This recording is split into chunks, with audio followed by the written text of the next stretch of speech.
दोस्तों, आज हम जिस विषय पर बातचीत करना चाह रहे हैं वो भारत का घुमंतू समाज है। आज हमारे सामने डॉक्टर शैलेंद्र विक्रम जी, जिन्होंने घुमंतू जातियों पर शोध कार्य भी किया है और आप वर्तमान में भारतीय महाविद्यालय में आचार्य के पद पर कार्यरत हैं। हाँ शैलेंद्र जी, आपने घुमंतू समुदाय पे काम भी किया है, तो भारतीय संस्कृति में घुमंतू समाज का वो क्या स्थिति है? आपने बहुत अच्छा प्रश्न किया है, क्योंकि मेरा शोध भी इसी पे है, काम भी इसी पर है। देखिए, जो घुमंतू समाज के स्थान की बात है, तो अगर स्थान का मूल्यांकन करना है तो हमें चलना पड़ेगा वैदिक भारत में। वैदिक भारत जो ऋग्वेद है, ऋग्वेद में घुमंतू जातियों का, घुमंतू समाज का, घुमंतू जीवन का उल्लेख अच्छे प्रकार से मिलता है। क्या है कि ये इसको हमारे संस्कृत साहित्य में वैदिक भारत में यायावर कहा गया है। तो यायावर का जो जीवन है, जैसे जोगी हैं, बैरागी हैं, संत हैं, ऋषि मुनि हैं, सबका जीवन यायावर ही है। परंतु अब ये सोचना पड़ेगा कि यायावर क्यों? तो यायावर, जो भी व्यक्ति यायावर रहा है, उसने राष्ट्र को गढ़ा है। उसकी सीमाएं एक देश तक सिमटी नहीं है, बल्कि उसने भारत राष्ट्र को गढ़ा है। और इस हिसाब से जो भी घुमंतू लोग हैं, वो सब राष्ट्र के निर्माता ही हैं। इस कालखंड में हड़प्पा सभ्यता को से अगर हम शुरू करें, या उसके बाद के चरणों में, चाहे मौर्य काल हो, गुप्त काल हो, गुप्तोत्तर काल हो, हर्ष का काल हो, या आज तक का कालखंड देखते हैं, तो उसमें घुमंतू समाज अपने अलग अलग स्वरूपों में दिखता है, परंतु कार्य उसका क्या है? राष्ट्र का निर्माण करना। जैसे ऋषि मुनि ये अपने अपने कार्यों से समाज को हर प्रकार से प्रबोधित करते रहे हैं, ऐसे ही घुमंतुओं का स्थान है। परंतु अब सवाल ये है कि आज का घुमंतु क्या, इसको किस दृष्टि से देखें? कई सारे लोग तो इसको, इन लोगों को लोग इंसान मानते ही नहीं, ऐसे बहुत गलत दृष्टि से देखा जाता है। तो मेरा शोध और मेरा ये कहना है, मतलब हमारे शास्त्रों का ये कहना है, हमारे साहित्य का यह कहना है कि ये जो घुमंतु यापन करने वाले लोग रहे, यानी हमारे जो पूर्वज रहे, हमारे पूर्वजों ने ऐसे तंत्र विकसित किए जिससे हमारा समाज बिल्कुल नेचुरल तरीके से खड़ा हो। जैसे उदाहरण के रूप में मान लो उन्होंने जोगी समाज बनाया, तो आज जोगी समाज का की कोई जरूरत नहीं है, लेकिन उस कालखंड में क्या जरूरत रही होगी? वो कहते हैं, अलख की रोटी पलक का खजाना, भूख लगे तो मांग के खाना। मतलब जोगी समाज का काम है राष्ट्र का प्रबोधन करना, वो अलख निरंजन करता है। जैसे आपकी पुतलियां झपकती हैं, ऐसे ही उनका जीवन है कि उनको अलख निरंजन करना है, मतलब समाज को प्रबोधन देना है, समाज को ये बताना है कि भगवान का अस्तित्व है, हम सनातन मूल्य के लोग हैं, ये धरती अपनी है। इस प्रकार से सबको प्रबोधित करते हुए आगे बढ़ना।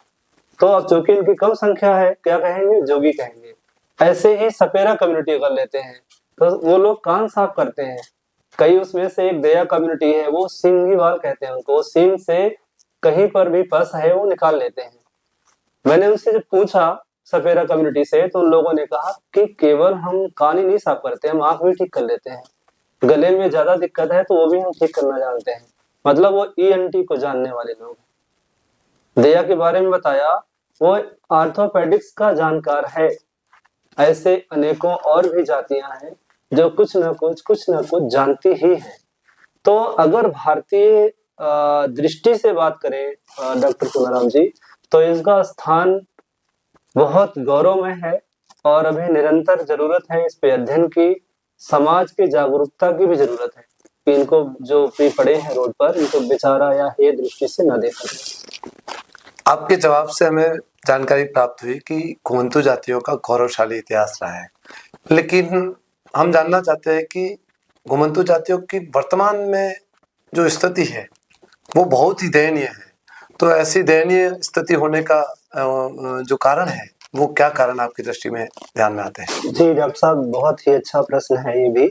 जब हमारे समाज में, हमारे देश में राजाओं का कालखंड था, तब ये राजाओं के लिए कहीं पर अस्त्र बना रहे हैं, कहीं पर गुप्तचर का काम कर रहे हैं, कहीं पर दवा बना रहे हैं, कहीं पर उनके उनके लिए, राजाओं के लिए कुछ अलग अलग कार्य। जैसे अगर बंजारा कम्युनिटी की बात करें, तो विश्व में सबसे पहले व्यापार किसने सिखाया? तो बंजारों ने। इवन कि हमारे भारत देश में अनेकों ऐसे हजारों नहीं लाखों मंदिर बंजारों ने बनाए, लाखों कुएं बंजारों ने खुदवाए।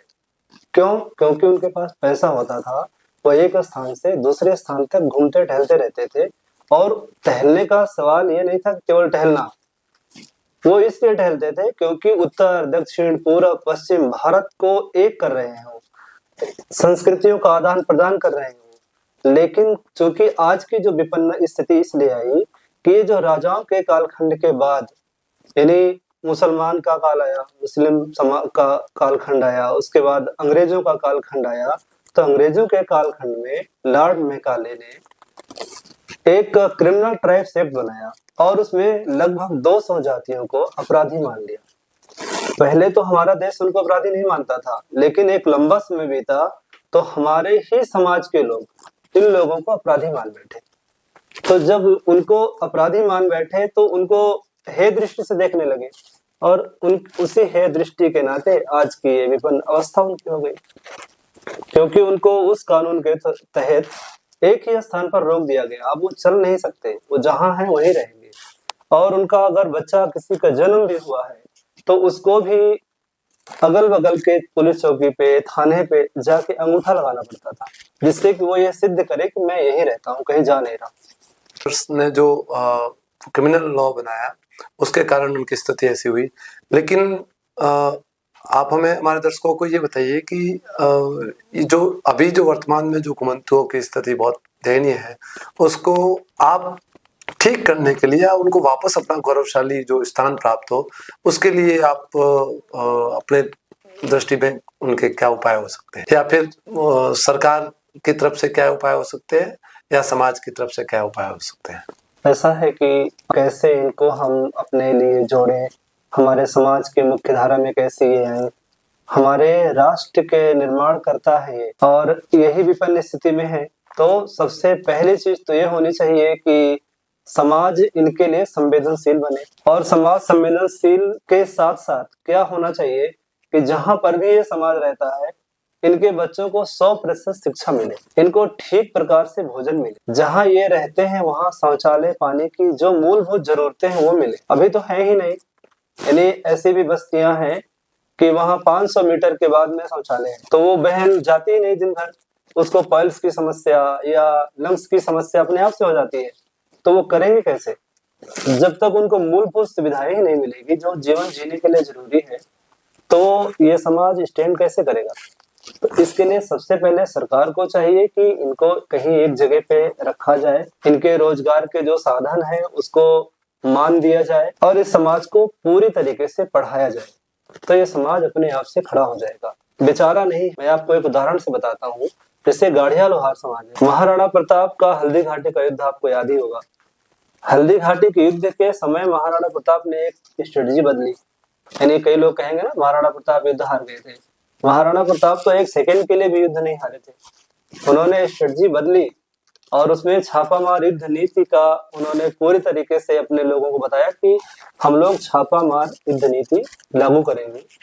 संभवतः मेरी जानकारी में दुनिया में पहली बार ऐसा हो रहा था कि अब हम लोग छापामार युद्ध नीति पे काम करेंगे। तो गाड़िया लोहारों को मालूम हो गया कि ये लंबा चलने वाला है।